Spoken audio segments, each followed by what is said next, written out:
Perfect casting ആണ് ഇവിടെ വന്നിരിക്കുന്നത്. അപ്പോൾ അതിന് മുന്നേ അതിൻ്റെ പ്രിപ്പറേഷൻസ് എന്തൊക്കെയായിരുന്നു?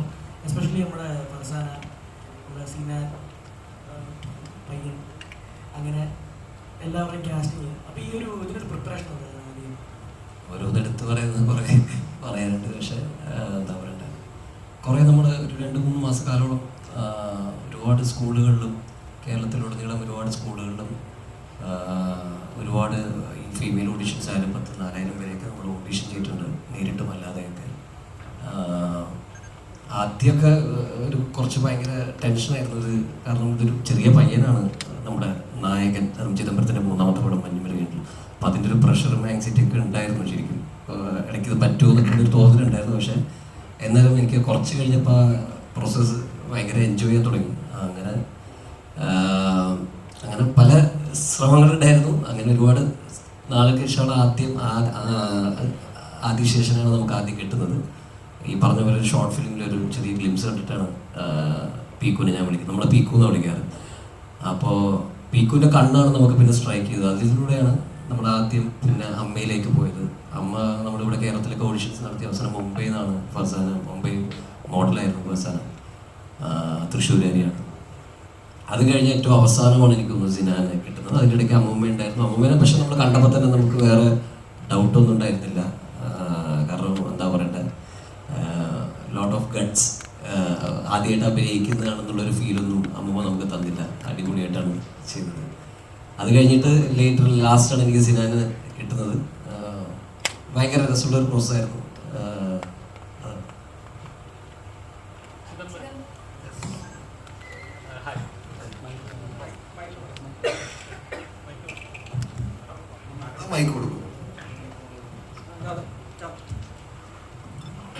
ഫസ്റ്റ് ഓഫ് ഓൾ സിനിമ കണ്ട് ഗംഭീര സിനിമ, പക്ക ഒരു തിയേറ്റർ എക്സ്പീരിയൻസ് കിട്ടിയ ഒരു സാറ്റിസ്ഫാക്ഷനോടെ പറയുന്നത് ഗംഭീര ഫിലിമാണ്. First of all thank you. അപ്പം ചോദ്യം ഇതാണ്, ഇപ്പം താങ്കളിപ്പോൾ മഞ്ഞുമൽ ബോയ്സ് ആയാലും ജാനമൻ ആയാലും ഇപ്പോൾ അത് തിയേറ്ററിൽ ഓൾറെഡി പ്രേക്ഷകർ സ്വീകരിച്ച അല്ലെങ്കിൽ ഓൾറെഡി ഒരു എക്സ്പെക്ടേഷൻ ലെവലിൽ മീറ്റ് ചെയ്ത ഒരു സിനിമകളാണ് അതൊക്കെ. താങ്കൾ വിചാരിച്ച വേണമെങ്കിൽ ഒരു വലിയൊരു സ്റ്റാർ കാസ്റ്റ് നിലനിർത്തി വേണമെങ്കിൽ പോലും ചെയ്യാൻ പറ്റും. എന്നാൽ ടോവിനോ ചേട്ടൻ, ജീവൻ ചേട്ടൻ, അങ്ങനെയുള്ള കുറച്ച് സ്റ്റാർസ് മാത്രമല്ല ബാക്കി എല്ലാ പുതുമുഖങ്ങളെ ഇൻട്രൊഡ്യൂസ് ചെയ്ത് ചെയ്യാൻ പറഞ്ഞൊരു ചെറിയൊരു ടാസ്ക് കൊണ്ട് ഒരു ചെറിയൊരു എന്താ പറയുക ഒരു 50-50 ചാൻസ് ആണ്. എന്തായിരുന്നു ആ ഒരു ഇനിഷ്യേറ്റീവ് എടുക്കാനുള്ള ഈ സിനിമ ചെയ്യാനുള്ള പ്രചോദനവും ധൈര്യവും ഇതിൻ്റെ സ്ക്രീൻ പ്ലേ തന്നെയാണ്. സ്ക്രീൻ പ്ലേ ജിത്തുവിനെ എന്ന് കേട്ടപ്പോൾ ഇത് എങ്ങനെ ചെയ്താലും വളരെ നല്ല രീതിയിൽ വരുന്ന ഒരു കഥയാണെന്ന് എനിക്ക് നല്ല ഉറപ്പുണ്ടായിരുന്നു. പിന്നെ ടൊവിനോ ജീനെല്ലാം എന്താ പറയുക, like they also trusted in the story and came without much doubts and thank you for that. എന്താ പറയുക, ഈ സിനിമയുടെ കഥ തന്നെയാണ് ഇതിൻ്റെ ധൈര്യവും പ്രചോദനവും. ശരിക്കും ഇതിലെ കഥാപാത്രങ്ങൾ ഒരു ജേർണിയാണ്. പ്രേക്ഷകരെ ആ ജേർണിയിലേക്ക് ഇപ്പം ഒരു പോയിന്റ് ഇപ്പോൾ ഇവർ ആരാണ്, ഏതാണ്, എന്താണ്, ഇങ്ങനെ പ്രേക്ഷകൻ തന്നെ ചോദിച്ചു തുടങ്ങുന്നുണ്ട്. അപ്പോൾ അതൊരു പ്രേക്ഷകരെ കൂടെ അങ്ങനെ ഒരു ചോദിപ്പിക്കാതെ കുറച്ചൊരു പ്രോസസ്സ് അല്ല. ശരിക്കും പറയാം, ഇവരുടെ കഥാപാത്രങ്ങൾ എന്താണെന്ന് ഒരു പോയിന്റ് ആകുമ്പോൾ നമുക്ക് ഗ്രഹിക്കാവുന്നുണ്ട്. എത്രത്തോളം ടഫായിരുന്നു ആ സ്ക്രിപ്റ്റിൽ എപ്പോഴും കൺഫ്യൂഷൻ വന്നിട്ടുണ്ടാവും? സ്ക്രിപ്റ്റ് ഇപ്പോൾ നിങ്ങൾ പറഞ്ഞ പോലെ തന്നെ എല്ലാ കഥയിലും നമ്മൾ പ്രേക്ഷകരും കൂടെ ആ കഥ പറച്ചിലിൻ്റെ ഭാഗമാക്കണം. ഞാനൊരു 3 പറയും, ബാക്കി യു ഫില്ലിൻ. അപ്പോൾ അങ്ങനത്തെ ഒരു കൊടുക്കൽ വാങ്ങലുണ്ടെങ്കിൽ സിനിമ ഭയങ്കര എൻഗേജിങ്ങും ആൾക്കാർക്ക് ആ സ്റ്റോറി ടെല്ലിങ്ങിൻ്റെ ആ ജേർണിയിൽ അവരുടെ പാട്ടായിട്ട് അപ്പോൾ എല്ലാം സ്പൂൺ ഫീഡ്. അപ്പോൾ ഞാൻ കുറച്ച് ഫില്ല് ചെയ്യും, ബാക്കി നിങ്ങൾ ഫില്ല് ചെയ്യും. അങ്ങനത്തെ ഒരു രീതിയാണ് നമ്മളിൽ അപ്രോച്ച് ചെയ്തിരിക്കുന്നത്. ഫസ്റ്റ് ഫിലിമാണ്, ഒരു എക്സ്പീരിയൻസ് ആണ്. ഒരു ബിഗ് സ്ക്രീനിൽ പ്രേക്ഷകരിൽ എത്തിക്കാന്ന് പറഞ്ഞത് ചെറിയൊരു കാര്യമല്ല. അപ്പോൾ എൻ്റെ ട്രെയിലറൊക്കെ ഇറങ്ങിയ സമയത്ത് ആളുകൾ വിചാരിച്ചത് ഇതൊരു സൈക്കോ പടമായിരിക്കും, ഒരു സൈക്കോ ക്യാരക്ടറൊക്കെ ആയിരിക്കും, അങ്ങനത്തെ ഒരു ഇതുണ്ടായിരുന്നു. എന്തൊക്കെയായിരുന്നു എൻ്റെ എക്സ്പെക്ടേഷൻ ഇത് ചെയ്യുന്ന സമയത്ത്? മെയിൻ എക്സ്പെക്ടേഷൻ എന്ന് പറഞ്ഞാൽ ഇത്രക്കും ടാലൻറ്റഡും എസ്റ്റാബ്ലിഷ്ഡ് ആയ ഒരു ടീമല്ലേ. അപ്പോൾ അവരൊരു ലെവലിലാണെങ്കിൽ നമ്മളും അങ്ങോട്ടേക്ക് എങ്ങനെയെങ്കിലും ഒന്ന് എത്തിച്ച് വരണം. അപ്പോൾ ആ ഒരു ചെറിയൊരു പ്രഷർ ഉണ്ടായിരുന്നു. പക്ഷേ mainly I just wanted to enjoy the journey, ഷൂട്ടിൻ്റെ എക്സ്പീരിയൻസ്. അത് ശരിക്കും ആക്ച്വലി എൻജോയ് ചെയ്ത് truly living it through and through. ഈ കഥയിലെ കഥാപാത്രം എത്രത്തോളം നമുക്ക് റിലേറ്റ് ചെയ്യാൻ പറ്റും? ഇപ്പം ബാലിനെ ഹാൻഡിൽ ചെയ്യാന്ന് പറഞ്ഞ ചെറിയ ബാലൻ ഭയങ്കര ഹൈപ്പർ ആയിട്ടുള്ള ഒരാളാണ്. അതെ അതെ, കൂടുതൽ റിലേറ്റ് ഒന്നും ചെയ്യാൻ പറ്റില്ല. അവള് ഇത്തിരി എന്താ പറയാ ക്വസ്റ്റനബിൾ കാര്യങ്ങളൊക്കെ ചെയ്യുന്ന ഒരു ക്യാരക്ടറാണ്. So I can fully relate to her. പക്ഷേ റിലേറ്റ് ചെയ്യുന്ന ഒരു കാര്യം എന്ന് പറഞ്ഞാൽ അവളുടെ ലോയൽറ്റി, അവളുടെ മകനോടുള്ള loyalty is just like can't even explain it. അപ്പോൾ that's the same kind of loyalty that, you know, I believe in when it comes to people that we love. Yeah. ചേട്ടാ, നോർമലി ഈ സിനിമയിൽ ഒരു contour പ്രത്യേകിച്ച് നോക്കുമ്പോൾ ഒരു ആളുകളല്ല, കഥാപാത്രങ്ങളാണ് ആ വ്യക്തികളെ ചൂസ് ചെയ്തായിട്ട് ഫീൽ ചെയ്യുന്നത്. ഓരോ ചെറിയ കഥാപാത്രങ്ങൾക്കാണെങ്കിൽ പോലും കുറച്ച് നേരം ഉണ്ടെങ്കിൽ പോലും അത് ആപ്റ്റാന്ന് നമുക്ക് ഫീൽ ചെയ്യുന്നുണ്ടായിരുന്നു. അപ്പം ഈ സിനിമയിൽ ടോവിനോ ചേട്ടൻ ഈ കാസ്റ്റ് ക്രൂ എന്നുള്ള കഥ ഇത് ചെയ്യണം എന്ന് അല്ലെങ്കിൽ കുറച്ച് ഇത് എന്റെ കരിയറിൽ ഉണ്ടായിരിക്കണം എന്ന് തോന്നുന്ന ഒരു ബുക്ക് ചെയ്ത എലമെന്റ് ഉണ്ടാവുമല്ലോ. ഇതിന്റെ കഥ കേട്ടപ്പോൾ തന്നെയാണ്, കഥ കേട്ടപ്പോൾ എൻ്റെ ക്യാരക്ടർ ഒരു ഹാർഡ്ലി 10-15 മിനിറ്റ്സ് സിനിമയിൽ ഉള്ളൂ. പക്ഷെ അതിൻ്റെ ഉള്ളിൽ തന്നെ ആ ക്യാരക്ടറിൻ്റെ ഒരു തുടക്കവും മധ്യവും അവസാനവും ഉണ്ട്. ഒരു ക്യാരക്ടറിൻ്റെ ആർക്ക് കൃത്യമായിട്ടുണ്ട്. അത് എൻ്റെ ക്യാരക്ടർ മാത്രമല്ല, ഏത് ക്യാരക്ടർ തോന്നി കഴിഞ്ഞാലും അവരുടെ നല്ലതും ചീത്തയുമായിട്ടുള്ള സ്വഭാവങ്ങൾ, അവരുടെ വൾനറബിലിറ്റീസ്, അതൊക്കെയാണ് അവർ കുറച്ചും കൂടെ റിലേറ്റബിളും ആൾക്കാർക്കെല്ലാം നന്നായിട്ട് മനസ്സിലാവുകയും ചെയ്യുന്നത്. നമ്മൾ ആരും ബ്ലാക്ക് ആൻഡ് വൈറ്റ്സിലല്ലല്ലോ നമ്മളതിനെ ഡിഫൈൻ ചെയ്യാൻ പറ്റും. ഗ്രേ ഏരിയാസ് ഉണ്ടാവും, നമ്മുടെ വൾനറബിലിറ്റീസ് ഉണ്ടാവും. അത് ഫോഴ്സ്ഫുള്ളി അല്ലാതെ ഓരോ ക്യാരക്ടറിൻ്റെയും അത് എനിക്ക് സിനിമ കൊണ്ടുകൊണ്ടിരുന്നപ്പോൾ അത് ഫീൽ ചെയ്തിരുന്നു. അപ്പോൾ അത് കഥ കേൾക്കുമ്പോൾ തന്നെ നമുക്കത് വ്യക്തമായിട്ട് കിട്ടിയായിരുന്നു. ഇവർ പറഞ്ഞപ്പോൾ എനിക്ക് മനസ്സിലായി, പിന്നെ ഭയങ്കര സന്തോഷം തോന്നി. ഇപ്പോൾ ഏതൊരു ആക്ടറാണെങ്കിലും അയാൾക്ക് അങ്ങനത്തെ നല്ല കഥാപാത്രങ്ങൾ കിട്ടുന്നതല്ലാതെ ശൂന്യതയിൽ നിന്ന് നമുക്കൊന്നും ഉണ്ടാക്കാൻ പറ്റില്ലല്ലോ. അപ്പം അങ്ങനെ ഒരു കഥാപാത്രം വരുന്ന സമയത്ത് ഇവരുടെ മനസ്സിൽ ഞാൻ വന്നു എന്ന് പറയുന്നതും അത് എൻ്റെ അടുത്തേക്ക് ഇവർ എത്തി എന്ന് പറയുന്നതും എനിക്കത് ചെയ്യാൻ പറ്റി എന്ന് പറയുന്നതും ഒക്കെ ഭയങ്കര സന്തോഷവും ഭയങ്കര ഭാഗ്യമാണ്. എന്നുവെച്ചാൽ ഇങ്ങനത്തെ ചെയ്യാൻ ഭയങ്കര ആഗ്രഹം ഉണ്ടാവും, എല്ലാ ആർട്ടിസ്റ്റുകൾക്കും ഉണ്ടാവും. അത് എൻ്റെ പെട്ടെന്നുള്ളൊരു രൂപവും ഒക്കെ വെച്ചിട്ട്, അല്ലെങ്കിൽ ഞാൻ മുമ്പ് ചെയ്തുള്ള സിനിമകൾ വെച്ചിട്ട് എന്നെ ഇങ്ങനെ ഒരു ക്യാരക്ടറിലായിരിക്കില്ല ചിലപ്പോൾ സാധാരണ ആൾക്കാർ ആദ്യം ഫസ്റ്റ് തോട്ടിൽ വിളിക്കുക. പക്ഷേ ഇതിൽ എനിക്ക് ഇവർ വിളിച്ചപ്പോൾ തന്നെ എനിക്ക് ഏറ്റവും സന്തോഷം തോന്നിയത് ഈ ഒരു ക്യാരക്ടർ, ഇതിൻ്റെ രൂപമൊന്നും അന്ന് എന്തായിരിക്കും എന്നൊന്നും നമുക്ക് അറിയില്ലായിരുന്നു. അതൊക്കെ നമ്മൾ ഷൂട്ടിന് തൊട്ട് മുമ്പൊക്കെയാണ് അത് തീരുമാനമാക്കിയത്. പക്ഷെ ക്യാരക്ടർ എനിക്ക് മൊത്തത്തിൽ ഭയങ്കരമായിട്ട് വർക്കായി. അതായത് ഇപ്പോൾ ചിലപ്പോൾ പടത്തിൽ ഞാനത് സ്പോയിലർ ആയതുകൊണ്ട് പറയണില്ല, പക്ഷെ എൻ്റെ ക്യാരക്ടറിന് ഒരു സ്വഭാവമുണ്ട്. അപ്പോൾ ഞാൻ വെച്ചാൽ എനിക്കും ഈ ഇപ്പോൾ ഇവൻ്റെ പ്രായത്തിൽ ഇവനേക്കാളും ഒരു തൊട്ട് താഴെയായിരിക്കും എൻ്റെ മോൻ. അവനേക്കാളും ഒരു സിനാനേക്കാളും ഒരു 2-3 വയസ്സ് 3-4 വയസ്സ് താഴെയായിരിക്കും എൻ്റെ മോള്. അപ്പോൾ എനിക്കത് മനസ്സിലാവും പല കാര്യങ്ങളും. എൻ്റെ ക്യാരക്ടർ എന്തുകൊണ്ട് അവരോട് എങ്ങനെയൊക്കെ പെരുമാറുന്നു എന്നുള്ളത് മനസ്സിലാക്കാനുള്ള ഒരു ജീവിതാനുഭവം എനിക്കായിട്ടുണ്ടാവും. അതിൻ്റെ ആയിരിക്കും. പിന്നെ ഞങ്ങൾ എൻ്റെ സിനിമകൾ കണ്ടിട്ട് മാത്രമായിരിക്കണം എന്നില്ല, ഞങ്ങൾ നമ്മൾ പേഴ്സണലി പരിചയമുണ്ട്. ഇപ്പോൾ ചിലവാണെങ്കിലും നമ്മൾ ഒരുമിച്ച് വർക്ക് ചെയ്യണ ആദ്യമാണെങ്കിലും കുറേ നാളായിട്ട് പരിചയമുണ്ട്. അതുപോലെ വേണമായിട്ടും വർക്ക് ചെയ്തിട്ടുമുണ്ട്, അല്ലാതെയും പരിചയമുണ്ട്. ജിത്തു പണ്ട് ഗംഭീര അസിസ്റ്റന്റ് ഡയറക്ടറായിരുന്നു, മറഡോണയിൽ അസിസ്റ്റന്റ് ഡയറക്ടറായിരുന്നു. അപ്പോൾ അന്ന് മുതൽ ജിത്തുവിന് അറിയാം. ചിലപ്പോൾ ഞങ്ങളുടെ പേഴ്സണൽ സമയങ്ങളിൽ എൻ്റെ സംസാരത്തിലും പെരുമാറ്റത്തിലും കണ്ടിട്ടുള്ള എന്തെങ്കിലും കാര്യങ്ങളായിരിക്കാം. പക്ഷേ എന്തൊക്കെ കാര്യങ്ങൾ കൊണ്ടാണെങ്കിലും ഇത് ഈ കഥാപാത്രം എന്നെ വിശ്വസിച്ച് ഏൽപ്പിച്ചു എന്ന് പറയുന്നത് ഇനിയും ചിലപ്പോൾ കൂടുതൽ ആൾക്കാർക്ക് ഞാൻ ചെയ്തിട്ടില്ലാത്ത പോലത്തെ ക്യാരക്ടേഴ്സ് എന്നെ ഏൽപ്പിക്കാനായിട്ട് ധൈര്യം കൊടുക്കുമായിരിക്കും. എങ്ങനെ ഉണ്ടായിരുന്നു നമ്മുടെ ബാലിലൂടെ അഭിനയിച്ചപ്പോൾ?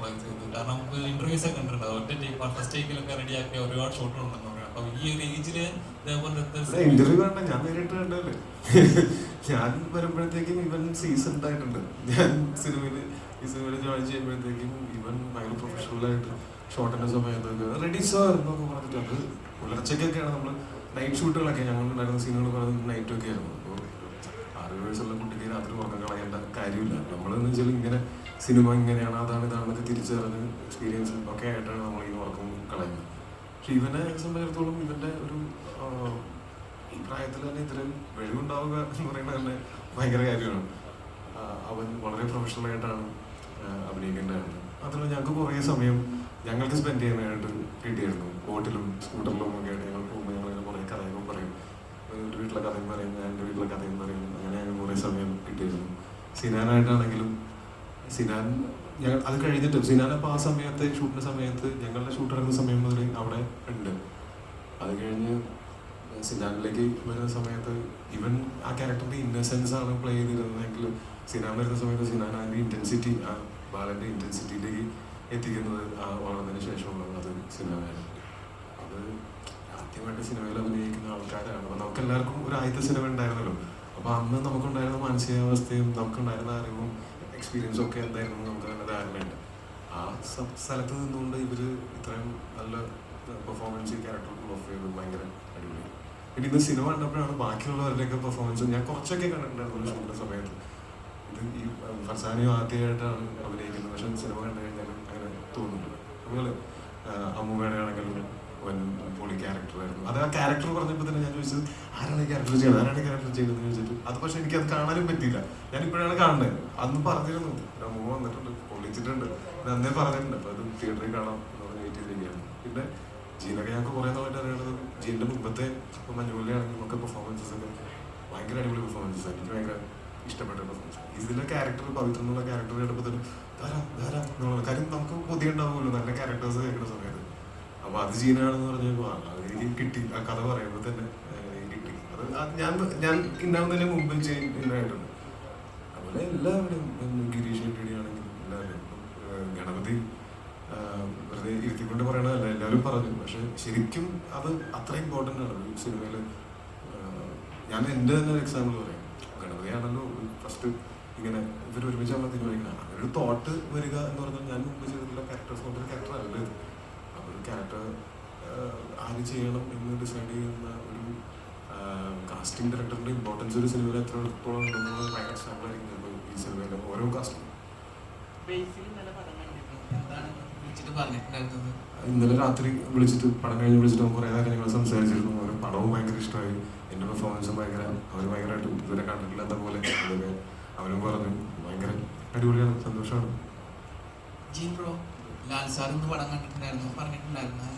ഓ നല്ല രസമുണ്ടെന്ന് പറഞ്ഞു, അങ്ങനെ അടിപൊളിയായിട്ടുണ്ടെന്ന് പറഞ്ഞു. 1-2 സ്ഥലത്ത് അത്ര പോരാ, അതത്ര ശരിയായില്ല, അങ്ങനെ ശ്വാസം വലിക്കേണ്ടായിരുന്നു എന്നൊക്കെ പറഞ്ഞു. പക്ഷെ നല്ല രസമായിട്ട് തന്നെ എടുക്കുന്നത്. പക്ഷെ ഭയങ്കര ഹാപ്പിയാണ്, ഭയങ്കര ഇഷ്ടപ്പെട്ടു. നോർമലി മലയാള സിനിമകളെ വ്യത്യസ്തമാക്കുന്ന ഇതേപോലത്തെ ചിത്രങ്ങൾ വരുമ്പോഴാണ്, അല്ലെങ്കിൽ പ്രേക്ഷകൻ ആ സിനിമയിലൂടെ യാത്ര ചെയ്യുമ്പോഴാണ് ആ സിനിമ എപ്പോഴും അതിന് ജീവൻ ഉണ്ടാകുന്നത്. പ്രിയദർശൻ സാർ ഈ സിനിമ കണ്ടിട്ട് ഇന്ത്യൻ സിനിമയിൽ മാർക്ക് ചെയ്യപ്പെടുന്ന ഒരു സിനിമയാകും ഈ സിനിമ എന്ന് പറയുമ്പോൾ ബാലൻ സിനിമ ഒരു ലെജൻഡ് തരുന്നൊരു സിഗ്നേച്ചറാണ്. അപ്പം അതെങ്ങനെ ഉണ്ടായിരുന്നു അതുപോലെ ഒരു ലെജൻഡിന്റെ ഒരു മാർക്ക് ചെയ്യണമോ? ഓഫ് കോഴ്സ് ഭയങ്കര സന്തോഷമായിരുന്നു. അതിന് പ്രിയൻ സാറിൻ്റെ ആ വാക്ക് റിയലി ഹെൽപ്ഡ് അസ്. അപ്പം കുറേ ആൾക്കാർക്ക് ഈ സിനിമ കാണാനും എല്ലാം അതൊരു എന്താ പറയുക ഒരു മോട്ടിവേഷനായി. ആൻഡ് അങ്ങനത്തെ പ്രശംസകൾ ആക്ച്വലി ഭാരിച്ച ഉത്തരവാദിത്തങ്ങളോടാണ് തരുന്നത്. അപ്പം എപ്പോഴും അത് നമ്മൾ ഡെലിവർ ചെയ്യാൻ ശ്രമിച്ചുകൊണ്ടേയിരിക്കും. ചിദംബരത്തിനെ സംബന്ധിച്ച് സിനിമ എങ്ങനെയാണ് മൂവി, അതായത് നമുക്കെല്ലാവർക്കും ഒരു സിനിമ ഉണ്ടാവില്ല, ഒരു പെർസ്പെക്റ്റീവ് ഉണ്ടാവില്ല. ഇതാണ് സിനിമ, അല്ലെങ്കിൽ താങ്കളെ ഇൻസ്പയർ ചെയ്യുന്ന ഒരു സിനിമ എന്തായിരിക്കും, അല്ലെങ്കിൽ എന്താണ് താങ്കളെ സിനിമ ചെയ്യാൻ ഇൻസ്പയർ ചെയ്യുന്നത്? അങ്ങനെയല്ല, എല്ലാ സിനിമയും യുണീക്കാണ്, എല്ലാ സിനിമയും സ്പെഷ്യലാണ്. അപ്പം ചില കഥകൾ പറയണം, some stories has to be told, it has to be heard. അപ്പം അങ്ങനെയൊക്കെയാണ് നമ്മൾ സിനിമയിലേക്ക് അറൈവ് ചെയ്യുന്നത്. ഇതാണ്, ഇത് ചെയ്യാം, ഇതൊരു നല്ല സിനിമയായിരിക്കും എന്നുള്ളത്. പിന്നെ കഥ തന്നെയാണ് എൻ്റെ. പിന്നെ എല്ലാം പിന്നെ കാണാത്ത സിനിമ ചെയ്യുകയാണെങ്കിൽ അത്രയും ബെറ്റർ. നമ്മൾ ഇതുവരെ കാണാത്തൊരു കഥയും കാണാത്തൊരു ലോകമാണ് കൊടുക്കുന്നതെങ്കിൽ അത്രയും ബെറ്റർ.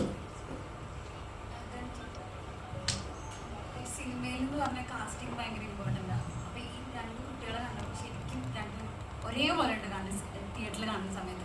അപ്പോൾ പ്രത്യേകിച്ച് പിള്ളേരെന്ന് പറഞ്ഞു കഴിഞ്ഞാൽ അവരുടെ മൈൻഡ് ഇങ്ങനെ മാറിക്കൊണ്ടേയിരിക്കും. അപ്പോൾ അവരൊക്കെ ഇങ്ങനെയാണ് ട്രെയിൻ ചെയ്തിട്ടുള്ളത്, പ്രത്യേകിച്ച് മോനെ.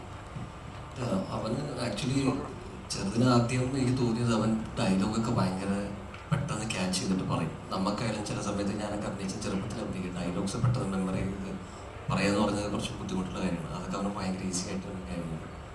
സിനാൻ ആയാലും പിന്നെ ആദ്യം എനിക്ക് ഒരു 10 ദിവസം കഴിയുമ്പോൾ ആർക്കായാലും നമ്മൾ ഒരു ഷൂട്ടിൻ്റെ ഒരു എക്സൈറ്റ്മെൻറ്റ് കുറയും. ആ സമയത്ത് അവന് കുറഞ്ഞിട്ടായിരുന്നു. പക്ഷെ എന്നാലും അവനെ മോട്ടിവേറ്റ് ചെയ്ത് എടുക്കുമ്പോൾ അവൻ വളരെ തിരിച്ച് ക്യാച്ചപ്പ് ചെയ്തിട്ട് അവൻ പനിയുള്ള ഒരു ദിവസം ഉണ്ടായിരുന്നു, ഭയങ്കര പനിച്ചുള്ളത്. നമുക്കെന്നെ അവസരം സങ്കടമൊന്നും വരും. രാത്രി 2:30 ആ സീൻ എന്തായാലും അന്ന് എടുത്തേ പറ്റുള്ളൂ. പക്ഷെ അവൻ വളരെ എന്താ പറയട്ടെ അടിപൊളിയായിട്ട് അവൻ നമ്മളോട് സഹായിച്ച് ചെയ്തു. സിനാൻ ആദ്യം കാണുന്ന തന്നെ സിനാൻ എനിക്കൊരു വീഡിയോ അയക്കായിരുന്നു, ചേട്ടാ എനിക്കിങ്ങനെ അഭിനയിക്കാൻ താല്പര്യമുണ്ട്, ഞാനിങ്ങനെ ലൊക്കേഷനിലൊക്കെ പോകുമ്പോൾ എന്നെ എല്ലാവരും ആട്ടിപ്പാക്കി. അപ്പം ഞാൻ തന്നെ ഒരു ഷോർട്ട് ഫിലിം എടുക്കാൻ തീരുമാനിച്ചു പിള്ളേരെ വെച്ചിട്ട്. അതിൽ ഞാനും അഭിനയിച്ചിട്ടുണ്ട്, ചേട്ടൻ ഒന്ന് കണ്ടിട്ട് പറയുമെന്നൊക്കെ ചോദിച്ചു. അങ്ങനെ ഞാൻ ഇവൻ്റെ വർത്താനം എനിക്ക് ഇഷ്ടപ്പെട്ടപ്പോൾ ഞാൻ പറഞ്ഞൊരു കാര്യം ചെയ്യും, വാ ഫ്ലാറ്റിലേക്ക് വാ എന്ന് പറഞ്ഞു. ഇവൻ താഴെ എത്തിക്കഴിഞ്ഞിട്ട് ഇവനൊരു അരമണിക്കൂറായിട്ട് ഞാൻ കാണില്ല, താഴെ എത്തിയെന്നും പറയുന്നത്. അപ്പോൾ ഞാൻ ചോദിച്ചു, അവൻ 12ാമത്തെ നിലയാണ് നമ്മുടെ ഓഫീസ്, ചേട്ടാ ഞാൻ നടന്ന് കയറിക്കൊണ്ടിരിക്കുകയെന്ന് പറഞ്ഞു. ഞാൻ പറഞ്ഞാൽ ലിഫ്റ്റില്ലേ എന്ന് ചോദിച്ചു. ഇല്ലടാ എനിക്കൊന്ന് പ്രിപ്പയർ ചെയ്യണം, ഞാൻ നടത്തത്തിൽ പ്രിപ്പയർ ചെയ്ത് വന്നോളാം. ഞാൻ പറഞ്ഞാൽ കൊള്ളാലോ. അത് കഴിഞ്ഞ് ഇവൻ ഡയലോഗ്സ് ഒക്കെ നോക്കി, ചേട്ടാ എനിക്ക് കുറച്ച് സമയം വേണം. അപ്പം ഇവൻ ബാക്കിയുള്ള ആൾക്കാർ വന്ന പോലെ പെരുമാറുന്ന പോലെ അല്ലായിരുന്നു അവൻ്റെ പെരുമാറ്റം സിനാൻ്റെ. അപ്പോൾ അതെനിക്ക് കുറച്ച് ഇൻട്രസ്റ്റിംഗ് ആയിട്ട് തോന്നി. പിന്നെ അവൻ്റെ ഫസ്റ്റ് ഓഡിഷൻ ടൈപ്പും കൂടെ കണ്ടപ്പോഴത്തേക്ക് ഫിക്സായി. പക്ഷേ ഞാൻ പറയുന്നത് ഈ സിനാൻ എനിക്ക് ഫിക്സ് ആയത് സിനാനെ എന്താ പറയണ്ടേ, അവൻ്റെ ആറ്റിറ്റ്യൂഡും അവൻ്റെ പെർഫോമൻസും കണ്ടിട്ടാണ്. പക്ഷേ ഇത് ഒരിക്കലും അതായിട്ട് മാച്ച് ആവും എന്നുള്ളത്, അത് മാച്ച് ആവണേ എന്നുള്ളതാണ്. പക്ഷെ നമ്മൾ ഫോട്ടോ എടുത്ത് നോക്കിയപ്പോൾ അതൊരു ഭാഗ്യം തന്നെ പറയാം. കാരണം എന്ന് വെച്ചാൽ നമുക്ക് നമ്മളെ മനസ്സിന് ഇഷ്ടപ്പെട്ട പെർഫോമൻസ് അത് ഇവർ തമ്മിൽ രണ്ടും മാച്ച് ആവുന്നു. അത് പ്രിയൻ സാറും നമ്മൾ എന്തോന്ന് പറഞ്ഞിരുന്നത് ഒരേപോലെ ഉണ്ടായിരുന്നു കാണാന്നുള്ളത്. അപ്പോൾ അത് ആക്ച്വലി എനിക്ക് തോന്നുന്നു നമ്മളൊരു നല്ല ഒരു മോട്ടീവിന് വേണ്ടി വർക്ക് ചെയ്യുമ്പോൾ ചിലതൊക്കെ നമുക്ക് വേണ്ടി ഹാപ്പൻ ചെയ്യും. അതാണ് സംഭവിച്ചത്. അമ്മാവനെ കുറെ ആളായിട്ട് ഇൻസ്റ്റാഗ്രാമിൽ ഫോളോ ചെയ്യുന്ന ഒരാളാണ്. അപ്പോൾ ഈ സിനിമയിൽ വന്നപ്പോഴേ ആ തിയേറ്ററിൽ കണ്ടാൽ തന്നെ എല്ലാവരും കൈയടിക്കുന്നുണ്ടായിരുന്നു അമ്മാവനെ കണ്ട സമയത്ത്, ഡയലോഗ് പറയുന്ന സമയത്ത്. അപ്പൊ എങ്ങനെ ഉണ്ടായിരുന്നു ആദ്യമായിട്ട് സിനിമ ഒക്കെ ചെയ്ത സമയത്ത്? വളരെ സന്തോഷം തോന്നി. കാരണം ഞാൻ ആദ്യമായി അഭിനയിക്കുകയാണ്. പിന്നെ എന്താ വെച്ചാൽ എൻ്റെ ഒരു ക്യാരക്ടറും അതിനോട് ഒത്തിരി ചേർന്നതാണ്. അതുകൊണ്ട് അവർക്ക് അധികം ബുദ്ധിമുട്ടേണ്ടി വന്നില്ല. ബുദ്ധിമുട്ടാതെ കാര്യം നടത്തി കൊടുത്തു. പിന്നെ വളരെയധികം സന്തോഷമുണ്ട് മോളെ ഈ പ്രായത്തിൽ ഇങ്ങനെ ഒരു ഇതിൽ അഭിനയിക്കാനും ഇത്രയും നിങ്ങളുടെ എല്ലാവരും മുമ്പിൽ വന്നിരിക്കാനും ദൈവം ഒരവസരം തന്നതിന് നന്ദിയുണ്ട്.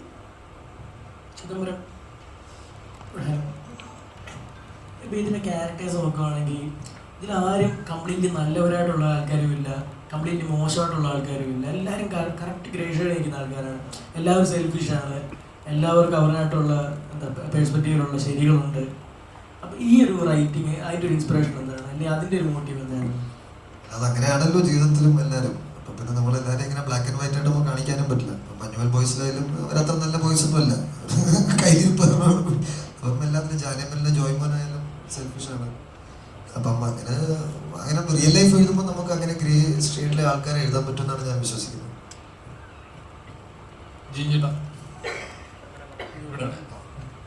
അപ്പം എല്ലാ കഥാപാത്രങ്ങളും എടുത്തു നോക്കിയാലും കുറച്ച് റഫ് ആൻഡ് ടഫ് ആയിട്ടുള്ള ഒരു ഇച്ചിരി ഗ്രേഷ്യയിലുള്ള കഥാപാത്രങ്ങളാണ്. ഇപ്പം ഇതിൽ നോക്കിയാലും കുറച്ച് കഴിയുമ്പോഴേക്ക് ഇങ്ങനെ എന്തിനാണ് ഇങ്ങനെ പുറകെ പോകുന്നതെന്ന് പ്രേക്ഷകന് തോന്നുന്നുണ്ട്.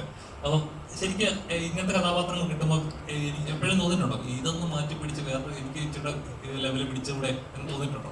അതോ എല്ലാ ഈ മുഖം വെച്ച് പൂക്കി പിടിക്കാൻ പറ്റാത്തതുകൊണ്ട് അത് വലിയ അങ്ങനെയൊന്നും തോന്നിയിട്ടില്ല. എന്ത് ചെയ്യണം ഇന്നത് ചെയ്യണം എന്നൊന്നും അങ്ങനെ ആഗ്രഹിച്ചിട്ടില്ല. ഇതിപ്പം ഇങ്ങനെ നല്ല കഥാപാത്രങ്ങൾ സത്യത്തിൽ ഭയങ്കര സോഷ്യൽ ആങ്സൈറ്റി ഉള്ള ഇൻട്രോവേർട്ട് ആയിട്ടുള്ള ആളാണ്. പക്ഷെ ഇതുപോലെ നല്ല കഥാപാത്രങ്ങൾ വരുമ്പം നമുക്കത് ചെയ്യാൻ ഇഷ്ടമാണ് എന്നുള്ളതാണ്. അതുകൊണ്ട് അങ്ങനെയൊന്നുമില്ല. പക്ഷെ ഇത് ഒരുപാട് ഇപ്പം എന്താ പറയാ, ഇതിപ്പോ ഈ വിഷയമായിട്ട് കണക്ട് ആണെന്ന് കരുതില്ല. ഇപ്പം ഈ ആദ്യം സിനാനും ഒക്കെ എന്താ പറയാ, അവരുടെ ഒരു ലെവൽ ഓഫ് ഒരു പെർഫോമൻസ് ഭയങ്കര അൺഎക്സ്പെക്ടഡ്ലി ഹൈ ആണ്.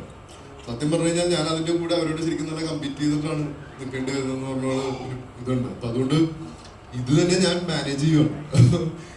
വേറൊരു ടൈപ്പ് അങ്ങനെയൊന്നുമില്ല, കഥാപാത്രം ഡിമാൻഡ് ചെയ്യുന്നതനുസരിച്ച് അത് അങ്ങനെ ഒരു നല്ല പരിപാടിയാണ്. ഈ ഒരു ക്യാരക്ടറിന് നടത്തിയ പ്രിപ്പറേഷൻസ് എന്തൊക്കെയായിരുന്നു? കാരണം ഇപ്പം അപ്പിയറൻസ് ആയാലും മൊത്തത്തിൽ മാറ്റം വരുത്തി. ഇപ്പം താങ്കൾ പറയുമ്പോൾ നല്ല ഫിസിക്കലി ഫിറ്റ് ആയിട്ട് ഒരാളാണ്, പക്ഷെ ഇതിലേക്ക് വരുമ്പോൾ ഒരു കുടവേരൊക്കെ ഉള്ള ഒരാൾ, സാധാരണ ചോറ് എന്ന് ജീവിക്കുന്ന ഒരാളുടെ ഒരു ബോഡി, അങ്ങനത്തെ ഒരു അപ്പം അതിലേക്കുള്ള പ്രിപ്പറേഷൻസ് എന്തൊക്കെയായിരുന്നു മൊത്തത്തിൽ? അത് നമുക്ക് ഈ ക്യാരക്ടറിൻ്റെ നമ്മൾ ഇതിനെപ്പറ്റി ഡിസ്കസ് ചെയ്തുകൊണ്ടിരുന്ന സമയത്ത് ഈ ക്യാരക്ടർ ഒരു നല്ലപോലെ അത് നമ്മൾ ആദ്യത്തെ ഒരു ഡ്രാഫ്റ്റിലുണ്ടായിരുന്നു. മറ്റേ ഡെയിലി ഒരു ബിരിയാണിയും കഴിക്കുന്ന നല്ലപോലെ കള്ളും കുടിക്കുന്ന ഒരാൾ എന്നുള്ളത്. അതുകൊണ്ടാണ് നമ്മൾ ഈ വയറിൻ്റെ കാര്യമൊക്കെ ചിന്തിച്ചത്. അത് പ്രോസ്റ്ററ്റിക്കാണ് ആ വയറ്. പക്ഷെ ഞാൻ അങ്ങനെ ഫുൾ ഫിറ്റ്നസ്സിലൊക്കെ ഇരുന്ന് ചിസൽഡ് ആയിട്ട് ഇരുന്ന് കഴിഞ്ഞാൽ അത് അടയ്ക്കാൻ പറ്റുന്ന മാമനെ കെട്ടി വെച്ച പോലെ ഇരിക്കും. അത് ഒട്ടും സെറ്റാവില്ല. അപ്പോൾ അത് കാരണം കൊണ്ട് ഞാൻ ഒരാഴ്ച ബ്രേക്ക് എടുത്ത് ദുബായിക്ക് പോയിട്ട് എൻ്റെ ഫ്രണ്ട്സിൻ്റെ കൂടെ ചില്ല് ചെയ്ത് കവളൊക്കെ തൊടുത്തിട്ടാണ് തിരിച്ചു വന്നത്. ബാലിലേക്ക് വരുന്നതിന് മുമ്പ് ഞാനത് പറഞ്ഞിട്ട് പോയത്. അത് കഴിഞ്ഞ് ബാലിൽ അപ്പം എന്താ വെച്ചാൽ കുറച്ച് ശരീരം കുറച്ചൊന്നും വർക്കൗട്ടും ചെയ്യുന്നില്ല, ഒന്ന് ലൂസാവണമായിരുന്നു ശരീരം. പിന്നെ അപ്പം അങ്ങനെയാണ് ആ ബോഡി ലാംഗ്വേജിലൊക്കെ അതിൻ്റെ വെച്ചാൽ നമുക്ക് അത് ഗുണം ചെയ്യും. അപ്പം നമുക്കറിയാം ഇയാൾ അത്ര കോർ സ്ട്രെങ്ത് ഒന്നും ഇല്ലാത്ത ആളായിരിക്കും, ചിലപ്പോൾ അത്ര ഫിറ്റ്നസ് ഇല്ലാത്ത ആളായിരിക്കും. അയാളുടെ നടത്തത്തിലൊക്കെ അതിൻ്റെ ചെറിയ മാറ്റങ്ങൾ ഉണ്ടാകുമായിരിക്കും, ആളുടെ ഇരിപ്പിലും കിടപ്പിലും ഒക്കെ ഉണ്ടാവും. പിന്നെ നമ്മൾ കോൺസ്റ്റന്റ് ആയിട്ട് ഇപ്പോൾ ഭയങ്കര ഇതിനെപ്പറ്റി ഡിസ്കസ് ചെയ്യണം എന്ന് പറഞ്ഞിട്ട് ഇരുന്നിട്ടല്ലെങ്കിൽ പോലും നമ്മളവിടെ നമ്മുടെ സൗഹൃദ സംഭാഷണത്തിലേക്ക് അബ്ബാസിനുള്ള ക്യാരക്ടർ അയാളെങ്ങനെയായിരിക്കും, അയാളുടെ മാനസികാവസ്ഥ എന്തായിരിക്കും തുടങ്ങിയിട്ടുള്ള പല കാര്യങ്ങളും നമ്മളുടെ ഡിസ്കഷനിൽ വന്നിരുന്നു. അത് ചിദംബരമായിട്ട് ഞാൻ എപ്പോഴും ഞങ്ങൾ അതിനെപ്പറ്റി തന്നെയാണ് സംസാരിച്ചുകൊണ്ടിരുന്നത്. പിന്നെ അത് കഴിഞ്ഞ് അയാൾക്ക് കുറച്ചും കൂടെ ഒരു പ്രായം ഒന്ന് കുറച്ചും കൂടെ കൂടുന്ന ഇവരിൽ നിന്ന് വളർന്ന് അവിടേക്ക് എത്തുന്നവരെയുള്ള ആ മാറ്റത്തിനിടയ്ക്ക് ഞങ്ങൾ വയനാട് ഷൂട്ട് ഉണ്ടായിരുന്നു. അതിന് മുമ്പ് നല്ലടുത്ത് ഷൂട്ട് കഴിഞ്ഞ് ഞാനൊരു അതിനിടയ്ക്ക് തന്നെ ഞാനൊരു 2 ദിവസം ഒരു 48 hours ഫാസ്റ്റൊക്കെ ചെയ്തപ്പോഴത്തേക്കും ആ കവളൊക്കെ ഒന്ന് അത് പ്രായമാവുന്നതിൻ്റെ ഭാഗമായിട്ട് കവളൊക്കെ ഒന്ന് ചെറുതാവുമല്ലോ. അപ്പം അങ്ങനെ അതിൻ്റെ ഇടയ്ക്ക് ചെയ്ത് അതും എനിക്ക് തോന്നുന്നു നമുക്കങ്ങനെ വിസിബിൾ ആയിട്ട് ഭയങ്കര ഡിഫറൻസ് എണ്ണി പറയാൻ പറ്റില്ല എന്നുണ്ടെങ്കിലും അത് സട്ടിലായിട്ട് അതിൻ്റെ ഒരു സബ് ലെയറായിട്ട് കിടന്നിട്ടുണ്ടാവും എന്ന് തോന്നുന്നു. വേറെ പ്രിപ്പറേഷൻസ് എന്ന് പറഞ്ഞാൽ ഇതിനെപ്പറ്റി സംസാരിച്ചുകൊണ്ടിരിക്കുക, ചിന്തിക്കുക. ഞാൻ കുറേ ചിന്തിച്ചു. ഞാൻ ഭയങ്കര എക്സൈറ്റഡ് ആണ് എൻ്റെ ഷൂട്ട് തുടങ്ങാൻ വേണ്ടിയിട്ട് വെയിറ്റ് ചെയ്തുകൊണ്ടിരുന്നതാണ്. എപ്പോഴാണ് എൻ്റെ ഷൂട്ട്, എപ്പോഴാണ് ഞാൻ വരണ്ടേ എന്ന് ചോദിച്ച് വെയിറ്റ് ചെയ്തുകൊണ്ടിരുന്നത്. പ്രൊഡ്യൂസറോടാണ്. Hi ma'am.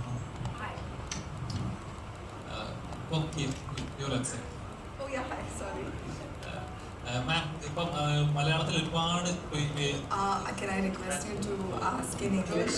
I don't ഒന്നല്ലേ, ഇപ്പം ഒരുപാട് സിനിമകൾ മലയാളത്തിൽ പ്രൊഡ്യൂസ് ചെയ്യപ്പെടുന്നുണ്ട്. ലോ ബഡ്ജറ്റ് ആണ്, ഹൈ ബഡ്ജറ്റ് ആണെങ്കിലും. ഇപ്പോൾ താങ്കൾ പുറത്തു നിന്നാണ് വന്നത്. പുറത്തു നിന്നുള്ള ഇൻവെസ്റ്റ്മെന്റ്, അതായത് ഇത് എനിക്ക് മോളിവുഡ് സിനിമ ചെയ്യണം എന്നൊരു അങ്ങനെ ഒരു ഇൻസ്പിറേഷൻ ഉണ്ടായിരുന്നു. ഈ സിനിമ ചെയ്യാനായിട്ടൊരു തോന്നിയ ഒരു ഇൻസ്പിറേഷൻ എന്തായിരുന്നു?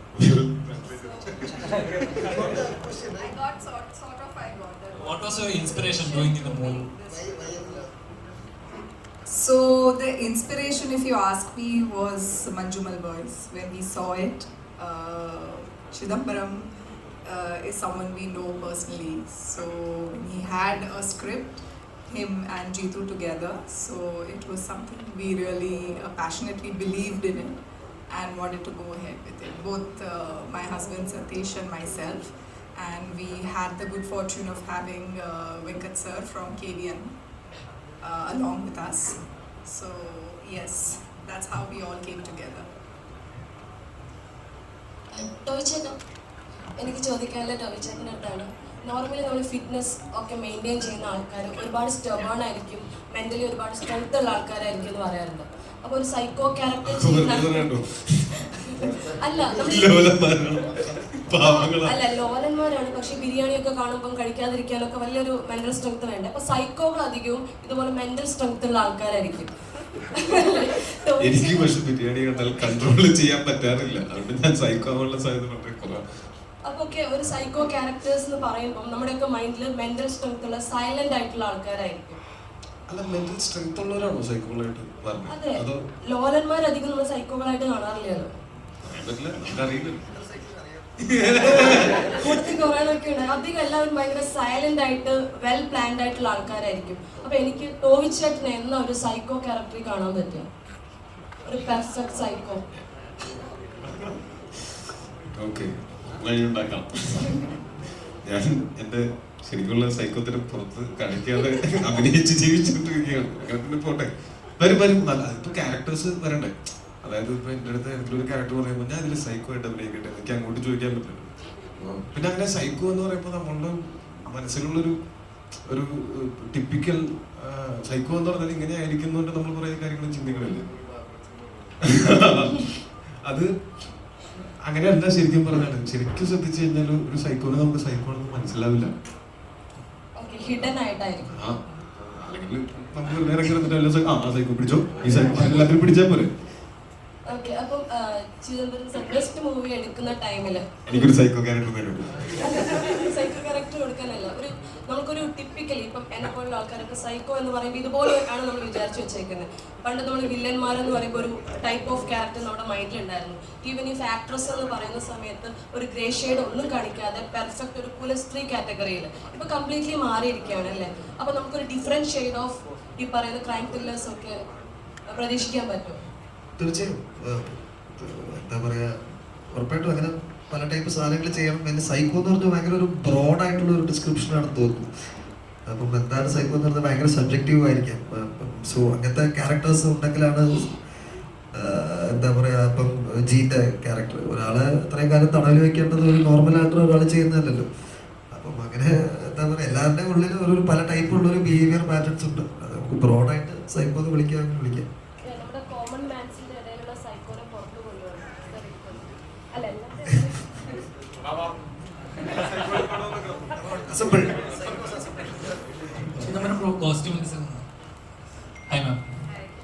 അപ്പോൾ ഈ സിനിമ എടുത്തു നോക്കുകയാണെങ്കിൽ ഭയങ്കര രസമുള്ള കോസ്റ്റ്യൂമാണ്. ഇപ്പം കളേഴ്സ് ഭയങ്കര രസമാണ്. ഓരോ ഫ്രെയിംസിന് ഓരോ സീൻസിൽ നമുക്കൊരു നമ്മൾ കോസ്റ്റ്യൂംസ് എപ്പോഴും ശ്രദ്ധിക്കാന്ന് വെച്ചാൽ നമുക്ക് ഒരിക്കലും ഡിസ്റ്റർബൻസ് സ്ക്രീനിൽ ഒരിക്കലും ഡിസ്റ്റർബൻസ് ആയിട്ട് ഫീൽ ചെയ്യരുത്. കളേഴ്സ് ഭയങ്കരമായിട്ട്. അപ്പോൾ ഇതിൽ ഓരോ ഫ്രെയിംസും ഭയങ്കര റിച്ചാണ്.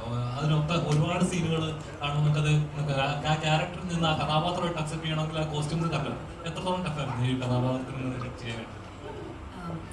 ശരിക്കും കുറേ അലഞ്ഞു നടന്നത് ഫർസാനയുടെ സാരിക്ക് വേണ്ടിയിട്ടാണ്. കുറേ ട്രയൽ ആൻഡ് എറർ നടത്തി പല പല ടൈപ്പ് നോക്കി അവസാനം അങ്ങനെ ഒരു ക്യാരക്ടറോട് ബ്ലെൻഡായിട്ട് ബോഡിയോട് ബ്ലെൻഡായിട്ട് കിടക്കുന്ന ഒരു ഫാബ്രിക്കിൽ അതൊരു ഹാൻഡ് മെയ്ഡ് സാരിയാണ്. അതാണ് കുറച്ച് നാളെടുത്ത് എനിക്ക് തോന്നുന്നു ഷൂട്ട് തുടങ്ങുന്നതിന് ഒരു 1 വീക്കോ 2 വീക്ക് മുന്നെയാണ് ആ സാരി കിട്ടുന്നത്.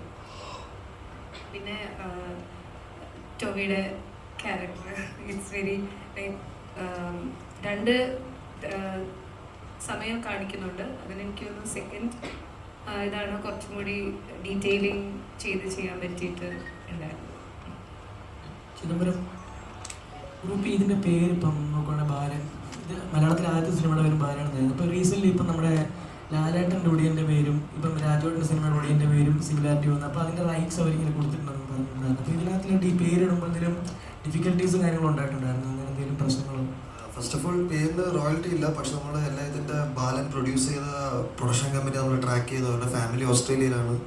ബാലൻ അവരുടെ 15ാമത്തെ 16ാമത്തെ സിനിമ എന്തായിരുന്നു. അപ്പം അത് കഴിഞ്ഞ് അവർ പ്രൊഡക്ഷൻ ഹൗസ് കൂട്ടി ആ ഫാമിലിയുടെ ലാസ്റ്റ് ആൾക്കാർ നമ്മൾ ട്രേസ് ചെയ്തു. അവരിന്ന് NOC വാങ്ങിച്ചു. ചേംബറിൽ നിന്നൊക്കെ അപ്രൂവൽ എടുത്തിട്ട് തന്നെയാണ് ബാലൻ എന്നുള്ള പേരിലേക്ക് എത്തിയത്. പിന്നെ ബാലൻ എന്നുള്ള പേര് ചൂസ് ചെയ്യാൻ കാരണം അതിൻ്റെ റീകോൾ വാല്യൂ തന്നെയാണ്. എല്ലാവർക്കും സുപരിചിതമായ പേരാണ്. പിന്നെ ഒരു ബാലൻ്റെ കഥ എന്ന് പറയുമ്പോൾ ബാലൻ എന്നുള്ള ഏറ്റവും സ്ട്രേറ്റ് ഫോർവേഡ് ആയിട്ടുള്ള പേര്. പിന്നെ അതിൻ്റെ റീകോൾ വാല്യൂ ആണ്. പിന്നെ നമ്മളെ സ്കൂളുകളിൽ പഠിപ്പിച്ചിട്ടുണ്ട് ബാലനാണ് ഫസ്റ്റ് ടോക്കി. അപ്പോൾ അങ്ങനെ എല്ലാവർക്കും അറിയുന്ന നമ്മളുടെ ചരിത്രത്തിൻ്റെ ഭാഗവും കൂടെ ആയ ഒരു ടൈറ്റിൽ കൊണ്ടാണ് ബാലനിലേക്ക് എത്തിയത്. ബീന ചേച്ചി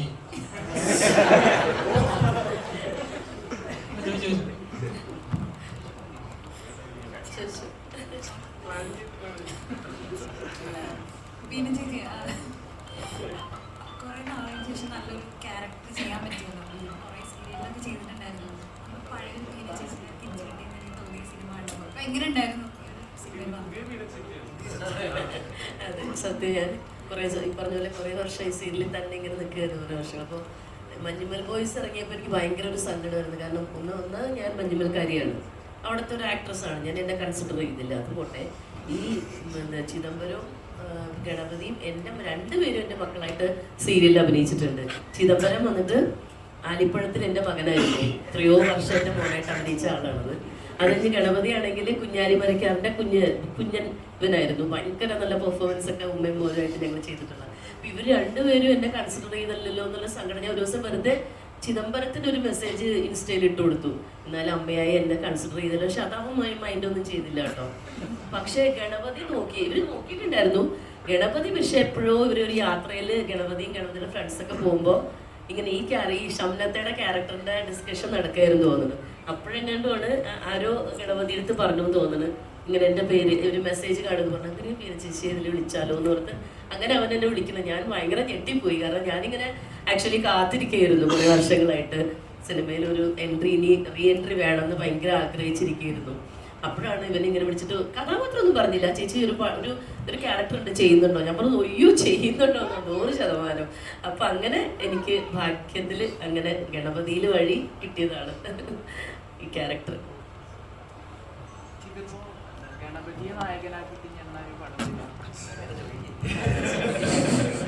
വരും, എന്തായാലും വരും. എഴുത്തും പരിപാടിയൊക്കെ കൃത്യമായിട്ടുള്ള കഥയും സന്ദർഭവും വരുമ്പോൾ വരും. ആലോചനയുണ്ട്, അതൊന്നും എല്ലാ സാരിയൊക്കെയുണ്ട്. അതെ, തീർച്ചയായും. നോർമലി ഒരു ക്യാരക്ടർ ആർക്കെന്ന് പറഞ്ഞിട്ടുണ്ട്. അതായത് ഇപ്പം നോർമൽ മലയാള ഒരു സിനിമയിൽ ഓരോ കഥാപാത്രം ഇൻട്രൊഡ്യൂസ് ചെയ്യുമ്പോൾ അവർക്കൊരു ആർക്കുണ്ടാവും. അതായത് എവിടെ നിന്ന് വരുന്നു, എന്ത് ചെയ്യുന്നു, എങ്ങനെയായി, എന്ത് സംഭവിച്ചു, എന്തുകൊണ്ട് എങ്ങനെ ആകുന്നു, എങ്ങനെ എന്തിനു വേണ്ടി ചെയ്യുന്നു എന്നുള്ളതിനൊക്കെ. അപ്പം ഇതിൻ്റെ ഒരു ക്യാരക്ടർ ആർക്ക് നോക്കുകയാണെങ്കിൽ ശരിക്കും പറഞ്ഞാൽ ഓടുന്നുണ്ടെന്നറിയാം, എന്തിനു വേണ്ടി ഓടുന്നു എന്നുള്ള ഒരു പോയിന്റ് പറയുന്നുണ്ട്. പക്ഷെ ഇത് എവിടെ നിന്ന് വന്നു എന്നോ അല്ലെങ്കിൽ എങ്ങനെ എന്തിനു വേണ്ടിയിട്ടാണെന്നോ ഇതാവുന്നില്ല. അതൊരു എപ്പോഴെങ്കിലും തോന്നിയിട്ടുണ്ട് പ്രേക്ഷകർക്ക് ചിലപ്പോൾ ഒരു ക്വസ്റ്റ്യൻ ആയിട്ട് വരാൻ? അല്ല, കുറെ ക്വസ്റ്റ്യൻസ് എന്താണ് ഇവരുടെ ശരിക്കുള്ള പേര് ആർക്കെങ്കിലും അറിയാമോ? അതേപോലെ തന്നെയാണ് നമ്മുടെ പാസ്റ്റും എല്ലാം വേഗമാണ്, നമ്മളത് ഓപ്പൺ ആക്കിയിട്ടിരിക്കുകയാണ്. എന്ത് പേര് വേണമെങ്കിൽ അവർക്ക് വിളിക്കാം, എന്ത് പാസ്റ്റ് വേണമെങ്കിലും അവർക്ക് നമുക്ക് അപ്ലൈ ചെയ്യാം. എന്തിനു വേണ്ടിയിട്ടാണ് ഓടുന്നത്? പലതും പല പാസ്റ്റ് എന്നുള്ള പല പ്രേതങ്ങളുണ്ട്, അപ്പൊ അവിടെ നിന്നെല്ലാം ഓടുന്നു. പിന്നെ ഷംനാത്തി ഉണ്ടല്ലോ പറയില്ല, അപ്പൊ അതുകൊണ്ടാണ് ഇവർ ഓടിക്കൊണ്ടിരിക്കുന്നത്.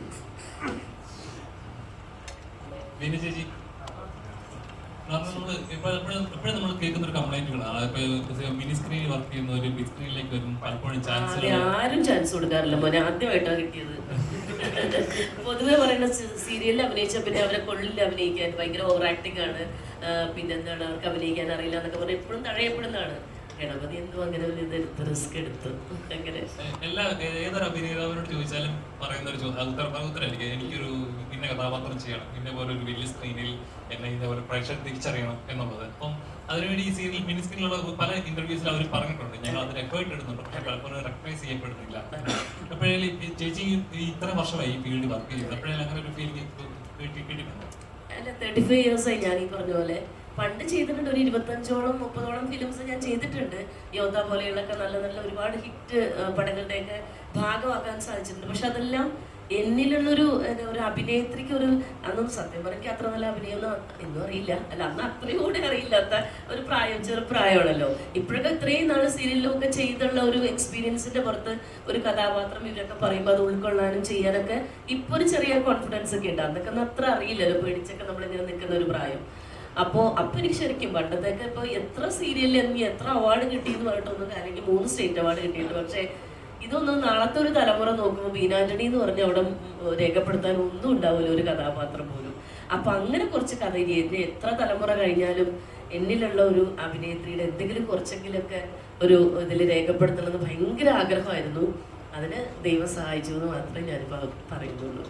താങ്ക്സ് എല്ലാ ടീമിനും. ഗണപതി ഇപ്പൊ അഭിനയത്തിൽ നല്ലൊരു നടനായി വന്നു, ഇപ്പൊ ടെക്നിക്കലി നല്ലൊരു ക്രൂ മെമ്പറായിരുന്നു, ഇനി ഇപ്പോഴാണ് സ്വന്തം ഡയറക്ഷനുള്ള മുകളിലേക്ക് പോകുന്നത്. കുറച്ചു കാലം അഭിനയിക്കാനുള്ള ഒരു കൊതിയുണ്ട്, അപ്പോൾ കുറച്ച് നല്ല ക്യാരക്ടേഴ്സ് ഇപ്പോൾ ചെയ്യണമെന്ന് ആഗ്രഹമുണ്ട്. അതിൻ്റെ ഓട്ടത്തിലാണ്. അപ്പോൾ എനിക്ക് അഭിനയത്തിൽ വളരെ കൊതിയുള്ള ഒരു പരിപാടിയാണ്. അപ്പോൾ അതിൽ നല്ല നല്ല കഥാപാത്രങ്ങൾ കിട്ടട്ടെ, അതിലൊന്ന് സ്റ്റേബിളായിട്ട് ഞാൻ ഡയറക്ഷനിലേക്ക് ശ്രദ്ധിക്കാൻ ആഗ്രഹമുണ്ട്. പക്ഷെ ഇപ്പോഴൊന്നുമില്ല.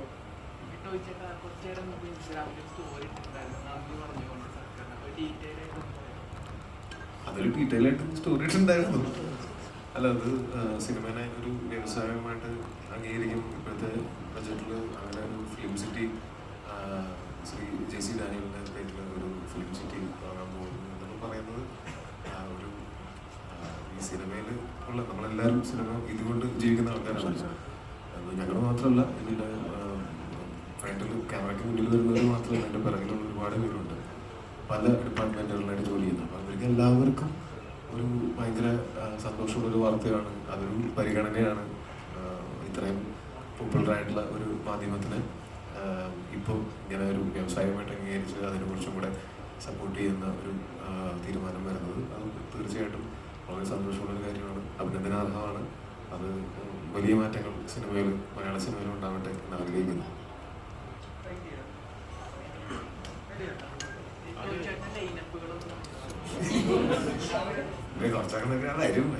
ഇതുപോലെ ഇതിപ്പോ അത് നേരത്തെ പറഞ്ഞു വെക്കുന്നതിനേക്കാളും നല്ലത് വരുമ്പോ കണ്ട് നിങ്ങൾക്ക് അതല്ലേ നല്ലത്, അത് രസം.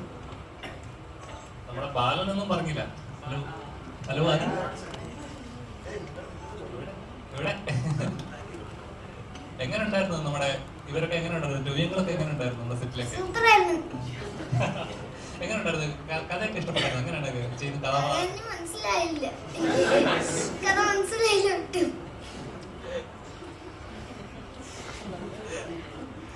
സിനിമയൊക്കെ ഇഷ്ടമാണ്? സിനിമ ഇഷ്ടമാണോ? സിനിമ ഇഷ്ടമാണ്.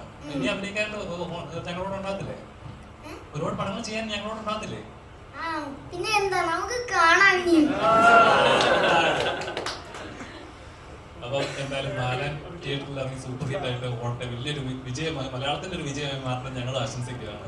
Thank you so much.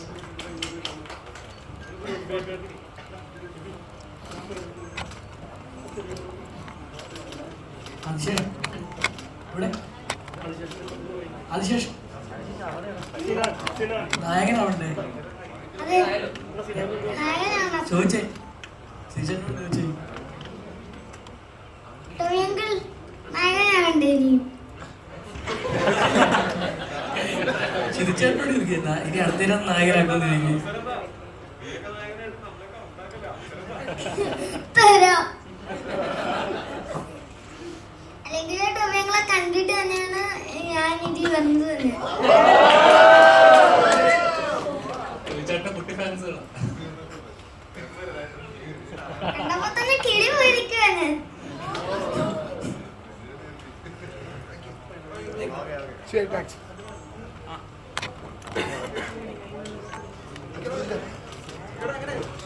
എഴുന്നേറ്റ്